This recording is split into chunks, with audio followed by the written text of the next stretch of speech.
You're watching South Asia Newsline, and here are the top stories we are tracking for you on Friday, the 21st of February. Bhutan PM seeks Modi's mentorship for public sector transformation at Seoul Conclave.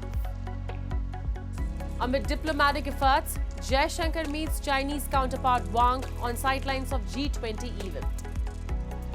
And Bangladesh pays tribute to the heroes of the historic language movement.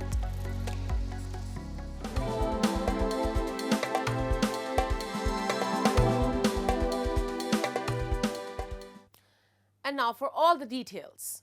Indian Prime Minister Narendra Modi, while inaugurating the first edition of the Seoul Leadership Conclave in New Delhi, hailed the establishment of the School of Ultimate Leadership as a step towards becoming the soul of India's social life.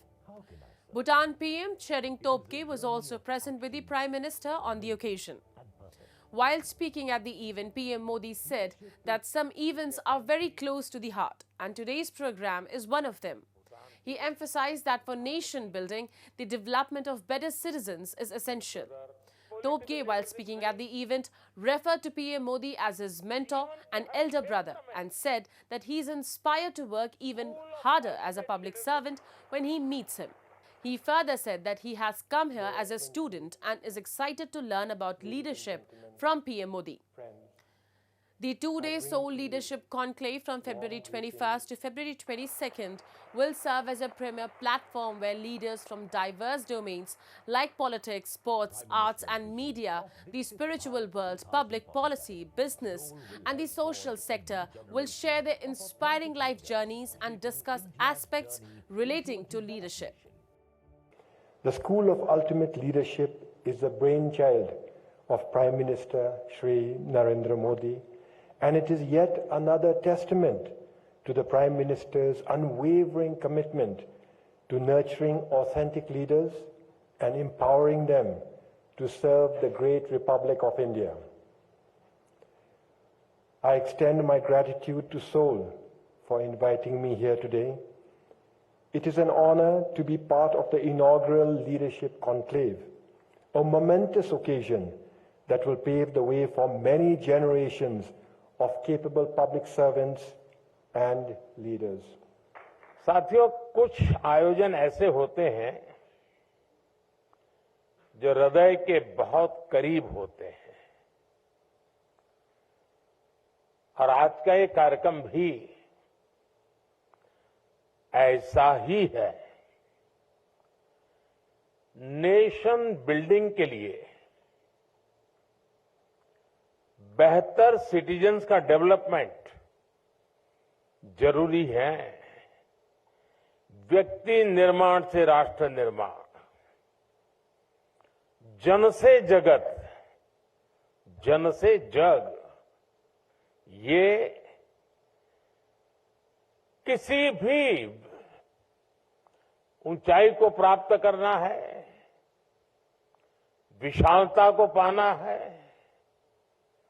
तो आरंभ जन से ही शुरू होता है। And Indian External Affairs Minister S. Jaishankar on Friday met Chinese Foreign Minister Wang Yi in South Africa's Johannesburg. Jaishankar is in Johannesburg on a two-day visit to South Africa to participate in the G20 Foreign Ministers meeting. In a post on X, Jaishankar said that G20 Foreign Ministers meeting has provided an opportunity to meet Communist Party of China Politburo and Foreign Minister Wang Yi of China this morning on its sidelines. The meeting comes amid ongoing diplomatic efforts between India and China to address bilateral issues and regional challenges. As the premier forum for international economic cooperation, the G20 plays a critical role in steering the global economy through the significant challenges it faces. Jaishankar earlier also met Russian Foreign Minister Sergei Lavrov and reviewed the ongoing progress of India-Russia bilateral cooperation and discussed recent developments concerning the Ukraine conflict, including Lavrov's meeting in Riyadh. Jaishankar's engagement with Lavrov comes at a time when global discussions around a resolution to the Ukraine war are intensifying. While India has consistently called for dialogue and diplomacy, Russia has been engaged in talks with various stakeholders, including recent meetings in Saudi Arabia. Moving on, India's central Madhya Pradesh state is all set to host the highly anticipated Invest MP Global Investor Summit 2025, which is scheduled from the 24th of February to the 25th of February in the capital city Bhopal. With preparations now in the final stages, the city has been transformed into a vibrant hub of innovation, culture and opportunity. The streets of the capital city have been renovated along with addition of artistic designs, colorful paintings and stunning decor at prominent squares in the city. According to an official release, the distinguished guest list is nearly finalized, with entrepreneurs from 60 countries invited to explore the immense investment potential of Madhya Pradesh. The summit is expected to be attended by 13 ambassadors, 6 high commissioners and several consuls general from key strategic nations, making it a significant event for global investment and collaboration. देखिए, जब हमने regional करी, regional में 4 लाख से ज़्यादा करोड़ का investment हमारे पास आया है और 3 लाख से ज़्यादा रोज़गार के, तो उसी में अवसर आ गया। तो चूँकि ग्लोबल हो रही है और ग्लोबल के लिए हमने यूके, जापान, जर्मनी, अपने देश के भी कई राज्यों में संपर्क हुआ और जिस प्रकार से रीजनल में बड़े पैमाने पर निवेशक आए हैं और 30,000 से ज़्यादा तो अभी पंजीयन हो गया है और 18,000 से ज़्यादा लोगों ने कन्फर्मेशन दे दी है। Moving on. As Ramadan is around the corner, the sharp rise in inflation across Pakistan has left many families struggling to make ends meet. Essential goods have become more expensive, with traders exploiting the holy month by raising prices, putting immense financial strain on ordinary citizens. A report.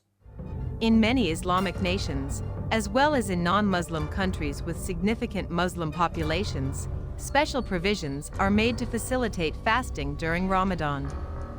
Governments and charitable organizations collaborate to provide essential goods at discounted prices, easing the burden on families during this sacred time. However, the situation in Pakistan's Karachi is markedly different. As Ramadan approaches, Pakistan is grappling with a sharp rise in inflation, driving up the cost of essential commodities and making it increasingly difficult for ordinary citizens to make ends meet.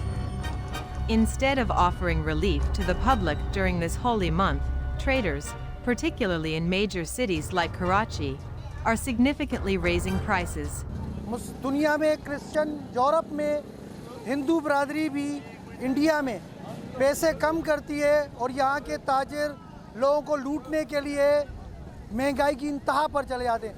ताजिर बरादरी जो है वो मुल्क को चाटने में पाकिस्तान के सियासतदानों की तरह इन्वॉल्व है। वो मुल्क को खा रहे हैं, जैसे सियासतदान जो है ना अपने खर्चे पूरे करने के लिए पब्लिक पर बोझ डालते हैं। In a country where a significant portion of the population lives paycheck to paycheck, the rising costs of essential goods have placed a considerable burden on families that were already living on the edge. For many, even meeting their basic transportation needs has become an overwhelming challenge. What makes the situation even more dire is the growing inability to afford essential festive items for the holy month, such as special foods, new clothes, or even basic gifts. The situation in Pakistan is a reflection of deeper issues that have plagued the country for years: rampant inflation, mismanagement, and corruption. तो हर कोई अपने बचत के चक्कर में लगा हुआ है। महंगाई तो वैसे ही इस टाइम आसमान पे है और जब रमज़ान आ जाएगा तो और चीज़ें फिर महंगी आ जाएगी। आपको तो पता है, वरना रमज़ान में स्पेशल इनको पैकेजेस देने चाहिए बीइंग अ मुस्लिम कंट्री के हवाले से, मगर यहाँ पे चीज़ें और ज़्यादा डबल हो जाती हैं। भाई अल्लाह खैर करे बस। And thousands of people on Friday paid their tribute to those who laid down their lives during the historic language movement at the central Shaheed Minar in Bangladesh's capital, Dhaka. Bangladesh President Mohammad Shahabuddin and Chief Advisor Muhammad Yunus paid tribute to them by placing wreaths at the central Shaheed Minar to mark International Mother Language Day. The 1952 Bengali language movement was a political protest in East Pakistan, now Bangladesh, to establish Bengali as an official language. UNESCO declared February 21st as International Mother Language Day in 1999. It was approved at the 1999 UNESCO General Conference and has been observed throughout the world since 2000. Moving on. A group of 15 Indian fishermen who were repatriated from Sri Lanka arrived in Chennai on Thursday evening, officials said. They will now be sent to their respective homes. On February 7th, opposition MPs from Tamil Nadu staged a protest at the premises of the parliament, demanding the return of Indian fishermen detained by Sri Lankan forces. The parliamentarians held banners and raised slogans over their demand at the premises. The prolonged dispute over fishing rights has been a source of tension between India and Sri Lanka for many years, as they share an expansive oceanic border without any perceptible demarcation. Fishermen from both sides frequently stray into each other's territory while netting their catch and end up spending years in jails. Last year alone, over 530 Indian fishermen were arrested.